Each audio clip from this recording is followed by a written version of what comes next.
يجوا معايا نحضروا بشكوت وفاوح يذوب في الفم بالفاكهة، والمرة هذه زدتوا زرعة الكتان وما نحكي لكمش على البنا. بالنسبة للمقادير تو نكتبها لكم تحت الفيديو. هنا استعملت أكثر من كيلو، حطيت في شقالة كبيرة البيض وزدت السكر والفانيليا ونخلطهم بالكدا لين يذوب السكر. تنجموا تستعملوا الباتور باش يسهل عليكم العملية.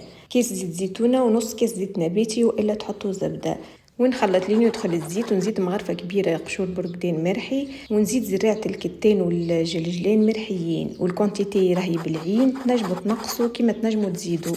نخلطهم ونزيد الخميرة بتاع الجاتو ونخلط ونكمل نحط لوز وبفريوة محمرين ومهروشين، والفستق رحيته مهروش من غير ما حمرته، واللم بالفرينة. ديما الفرينة نزيدو بشوي نتبعوا تبع لين تحصل على العجينة طرية وتتلصق شوي في اليدين باش البشكوت يجينا هشوش ويذوب في الفم. وهذه العجينة اللي تحصلت عليها ندهن الطبق بشوية زيت، وبالماكينة نشكل البسكوي، وكان ما عندكمش الماكينة تنجموا تستعملوا البوشادوي وإلا بالقمع وتشكلوا العجينة بيديكم. رصفت الكعيبات في الطبق ونهز ندخلهم في الفور على 180 درجة لين يطيبوا يا حمار ويجيكم بشكوت يهبل بالبنة. إن شاء الله تجربوا الروسيت وصحة وبالشفاء.